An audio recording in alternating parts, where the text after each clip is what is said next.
बादल जी बताएं, क्या बात है जो आपने मुझे बतानी थी? चिड़िया, मैंने तुम्हें ये बात बतानी है। इस जंगल में बारिश और भी तेज आनी है। अभी हम तुम्हारे पीछे पहाड़ वाले जंगल में बारिश बरसा रहे हैं और उसके बाद तुम्हारे जंगल का नंबर है। तुम सारे पक्षी ये जंगल छोड़कर दूसरे जंगल चले जाओ। मगर बादल भैया, हम सब पक्षियों ने तो नए नए घर बनाए हैं। करिश्मा चिड़िया, इस बार जो तूफानी बारिश आनी है उसने सारे घरों को तोड़ देना है, फिर चाहे वो नए घर हो या पुराने। अब तुम्हारी मर्जी, मेरा काम तुम्हें बताना ही था। अब मैं चलता हूँ। फिर बादल वहाँ से चला जाता है और करिश्मा चिड़िया तुरंत कबूतर के पास आ जाती है। ऐसे ही मज़ेदार कार्टून देखने के लिए हमारे चैनल को सब्सक्राइब करें। Please like, comment and share. Karishma, क्या हुआ? बादल तुम्हें मिला? हाँ कबूतर भैया, बादल मेरे को मिला और उसने हमें ये जंगल छोड़ने का बोला है, क्योंकि इस बार बहुत तेज बारिश होनी है और हमारे घर टूट जाने हैं, जिससे हमारी मृत्यु का भी खतरा है। ठीक है करिश्मा चिड़िया, मैं ये जंगल छोड़ने के लिए राजी हूँ। और तुमने क्या सोचा? मैंने भी ये जंगल छोड़ने में ही अपनी भलाई समझी है। मैं अभी जाकर कालू कौवे और रानू चिड़िया को भी ये खबर दे आती हूँ कि कल सुबह हम ये जंगल छोड़कर जा रहे हैं। फिर करिश्मा चिड़िया सबसे पहले रानू चिड़िया के पास जाती है और उसे बादल के बारे में सब कुछ बताती है और साथ में ये भी बताती है कि हमारी जान को खतरा है। रानू चिड़िया ये सारी बातें सुनकर जंगल छोड़ने के लिए तैयार हो जाती है।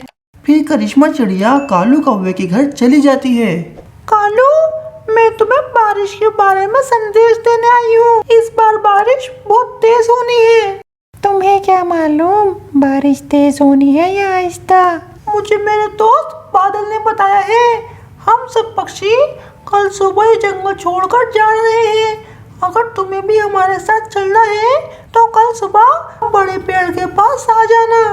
हाँ सही है, तुम जाओ, अगर हमें आना होगा तो हम आ जाएंगे। फिर करिश्मा चिड़िया अपने घर चली जाती है। ऐसे ही मज़ेदार कार्टून देखने के लिए हमारे चैनल को सब्सक्राइब करें। Please like, comment and share. मटकी, अमीर होने का इससे अच्छा मौका फिर कभी नहीं मिलेगा। कालू जी, वो कैसे? मटकी, तुम भी कितनी भोली हो।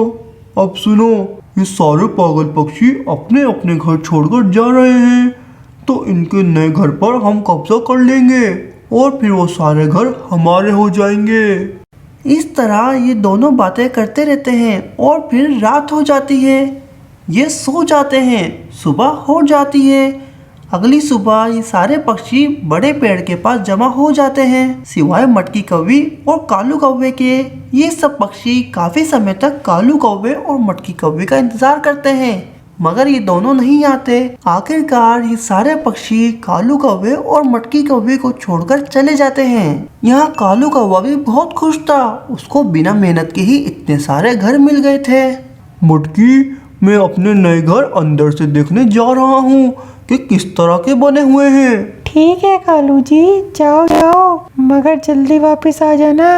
फिर कालू कौवा सबसे पहले करिश्मा के घर जाता है और उसके घोंसले में बैठ जाता है। उसे वहाँ बहुत मजा आता है। और फिर वहाँ से कबूतर के घर, कबूतर का घर भी उसे बहुत पसंद आता है। और सबसे आखिर में रानू चिड़िया के घर जाता है, उसे तीनों ही घर बहुत पसंद आते हैं और फिर वो अपने घर आ जाता है। मटकी, मैं तीनों ही घर देख आया।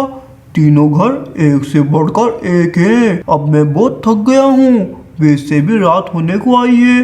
अब हम सो जाते हैं, सुबह होते ही हम नए घर में रहने के लिए चले जाएंगे।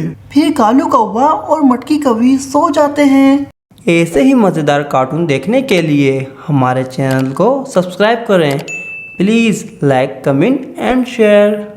रात में मौसम खराब होने के कारण तेज तूफानी बारिश शुरू हो जाती है और वो बारिश एक तूफान की शक्ल ले लेती है। तेज तूफानी हवाओं में कालू कौवे का घर उड़कर बड़ी नदी में गिर जाता है और वो दोनों पानी में डूबकर मर जाते हैं। तो दोस्तों, आपको इस कहानी से क्या सबक मिलता है? कि लालच बुरी बला है।